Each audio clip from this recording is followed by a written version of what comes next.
Gangapur road भागातील प्रभाग क्रमांक 7 हा भारतीय जनता पक्षाचा गड समजला जातो। याच भागात आमदार देवयानी फरांदे यांचे वास्तव्य आहे। त्यामुळे कार्यकर्त्यांनी हा प्रभाग चांगला बांधलाय।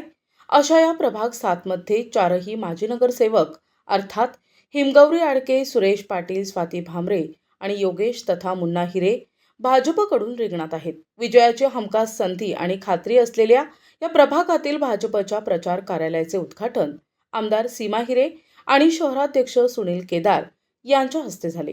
यावेळी ज्येष्ठ नेते लक्ष्मण सावजी, मंगेश पंचाक्षरी, बापू कोतवाल, मंगला निकम आदी उपस्थित होते।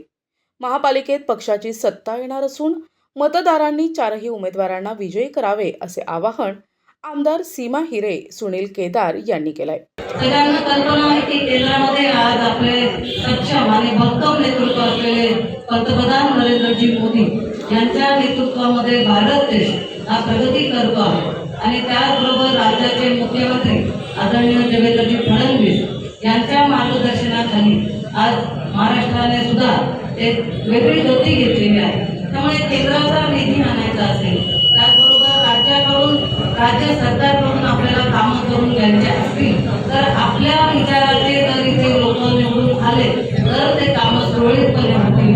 मला माहिती आहे की वेगळ्या पक्षाचे लोक निवडून आले तर काम करणे सोपं जात नाही, त्याचबरोबर निधी आपल्याला मिळत नाही। मी आताच म्हटलं की एका सुसंस्कृत पक्षाचे सुसंस्कृत चारही उमेदवार आहे आणि सामाजिक, राजकीय, शैक्षणिक सर्वच वारसा या चारही उमेदवारांना लाभलेला आहे। या ठिकाणी जमलेल्या या प्रभागातील मतदार बंधू भगिनींचा उत्साह पाहता या उमेदवारांचा विजय निश्चित आहे। फक्त लीड किती आहे ते आपल्याला सर्वांना मोजायचं आहे। हे जरी मी आत्मविश्वासाने बोलत असेल तरी तुमच्या सर्वांचं चारही उमेदवारांनी गाफील राहता कामा नये। कारण काही मतदार हे बाहेर गेलेले असतात, त्यांचा संपर्क करायचा आहे, नाहीतर शहराध्यक्ष सांगून गेले तर विजय निश्चित आहे, फक्त लीड किती आहे ते मोजायचं। त्यामुळे आपण गाफील राहू।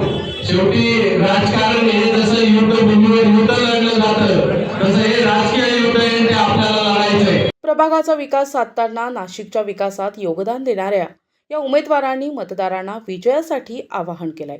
उद्घाटन झालेलं आहे आणि आजपासून आपल्या जबाबदारी पण वाढलेली आहे आणि मी यापूर्वी पण या प्रभागात काम केलेलं आहे।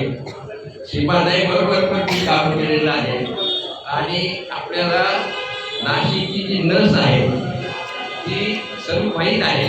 त्याच्यामुळे ज्या पद्धतीने आपण जास्तीत जास्त काम करू, आमदार आपल्या असल्यामुळे आपण निश्चित प्रकारे शहराचा सर्व आराखडा सपोर्ट ठेवून आणि आपल्या प्रभागाचं त्याच्यामध्ये हे करून मग आपण काम करून प्रत्येक ठिकाणी जाऊन सर्वांच्या ज्या छोट्या मोठ्या ज्या काही अडचणी असतील किंवा 4 वर्षात जे काही प्रॉब्लेम सॉल्व्ह झाले नसतील ते आपण अतिशय चांगल्या पद्धतीने टेक्निकली त्याचा सर्व विचार करून हे करू आपण आणि महापालिकेत काम करण्याची संधी दिली।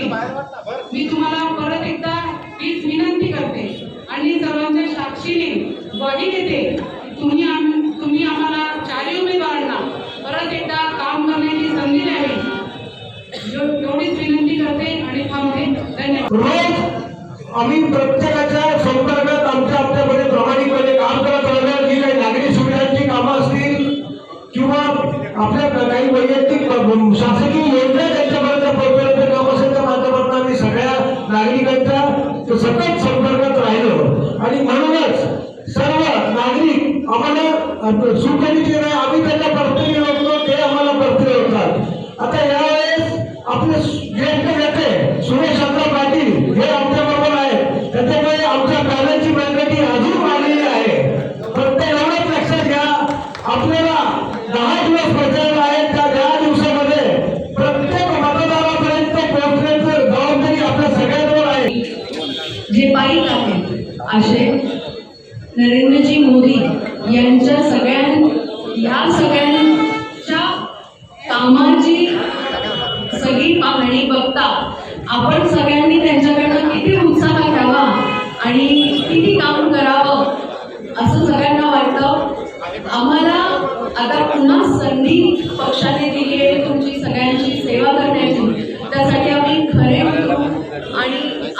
सगळ्या वचन आम्हाला कटिबद्ध राहून आमच्या लाडक्या आमदार देवयानीताई फरांदे असतील, सीमाताई गिरे असतील, राहुल भाऊ असतील, या सगळ्यांचंच काम आपण सगळे नागरिक पाहता आहात. तसेच माझ्याबरोबर माझे सहकारी आता अधिकृत उमेदवार जे दिले आहेत सुरेश अण्णा पाटील, त्यांना सगळे ओळखतात. ते आमच्या ज्येष्ठ आहेत, ते आम्हाला चांगलं मार्गदर्शन करतील प्रभागाच्या विकासासाठी. या प्रसंगी अनिता देवरे, पवन भगुरकर, देवदत्त जोशी, प्रसाद धोपावकर, सोनाली दाबक, रश्मी पेंडाळे, ललिता पिरारी उपस्थित होते. दिशा न्यूज ब्युरो, नाशिक.